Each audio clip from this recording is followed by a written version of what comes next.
Professor Wolf, welcome back to the program. I'm curious, there's all this talk about Donald Trump, the election's getting rigged, and Donald Trump or somebody like him, a neo-fascist Republican, a Tom Cotton, a Josh Hawley, a Ron DeSantis becoming president in 2024, and effectively ending the American experiment of democracy, or what's left of it, and replacing it with kind of neo-fascist strongman economics that would make America look more like Hungary or Russia or perhaps the Philippines.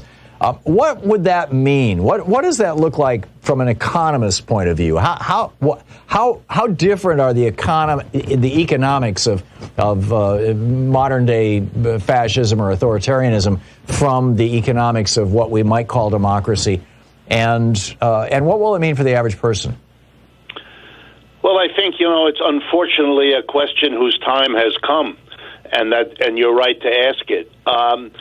There's two ways to look at this: the potential of what might happen, and then a little bit of a look at what has happened over recent years when Bolsonaro in Brazil, or the Philippines, or Turkey, or Modi in India, or even Boris Johnson in England, what those have amounted to in terms of economic policy.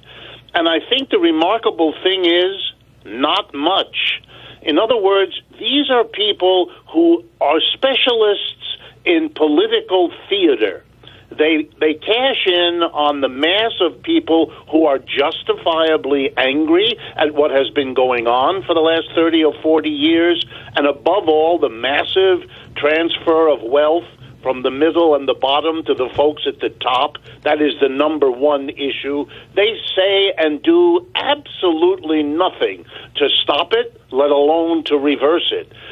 What they do specialize in is what I think we call in this country culture wars, or in other places cash in on immigrant scapegoating, or religious controversies, or secondary issues in people's mind that become primary because you're not allowed in these societies to talk about the basic issue.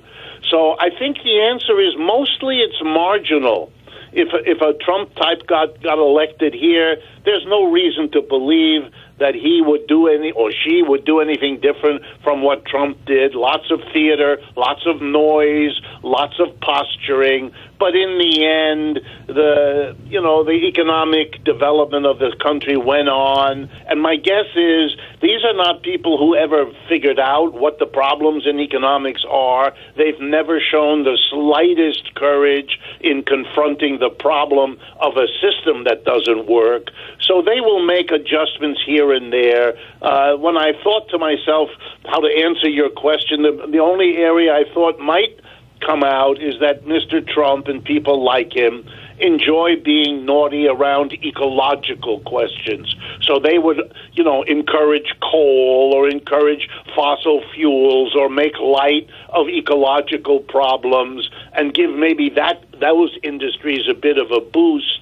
But in the larger picture of our society, other than that one ecological question, my guess is much more drama, much more noise, but the underlying economic problems we have will continue to get worse. That is what happened in Brazil or India. And in the end, by the way, these folks end up usually, like Trump did here and like Boris Johnson is doing literally as we speak in England, they self-destruct in the theatric because underlying change hasn't happened, and that's in the end what got them in. When I was writing the hidden history of American oligarchy, I did a deep dive into Viktor Orban, the guy who's running Hungary right now. He has, over the last 10 years, flipped Hungary from being a NATO member, a member of the European Union, a full-blown functioning democracy, into a kind of Russia-like autocracy. And one of the first things he did when he took power was to use the power of the state to essentially drive small businesses, to harass small businesses, long extended tax audits, personal attacks, basically forcing small businesses to sell out to Orban's cronies. He had a kind of a kitchen cabinet like Reagan had of big business guys around him. They are all now fabulously rich. They started out just being, Hungary's modestly rich, and now so most all of the small business now in Hungary that has any value at all has been sucked up with the connivance of the state by these oligarchs. It has shifted by shifting the economic power or the political power, they've shifted the economic power, and now it's become a self-reinforcing loop where these people are openly, your telephone company supports Orban and will listen in on your calls. Your media is now all owned by Orban allies. Stores and department stores are not only owned by Orban allies, but have big pictures of him in the stores like they used to do with Stalin. This kind of thing. Would you expect that sort of thing to happen here if somebody like Trump got the White House again and had really serious control over things like this? Under one set of circumstances, that could happen here, and it's the same set that produced this in Hungary.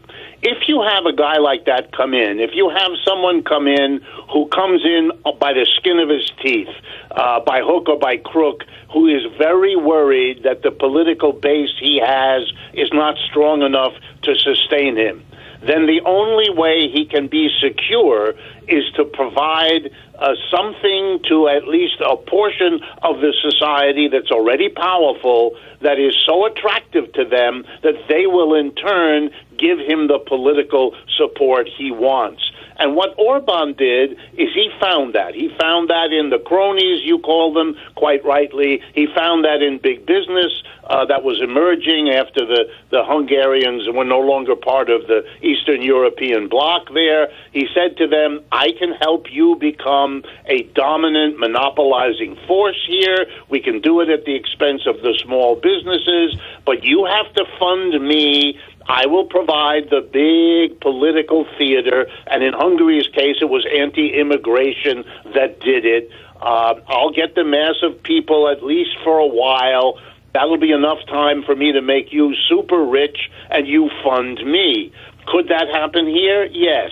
If someone got in who knew clearly that the mass of the American people had little patience, even if he got voted in or she got voted in, and they had to make a big effort to build a political base, yeah, they would offer to do for the oil companies or for high tech or whatever sectors they found friendly, exactly what was done for Orban.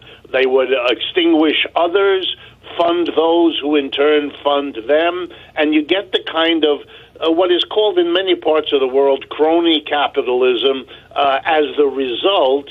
Not that we don't already have it here, but it would be a much sharper form of that, and the ins would become very wealthy, and the outs would face a kind of slow death so long as that kind of thing stayed in power.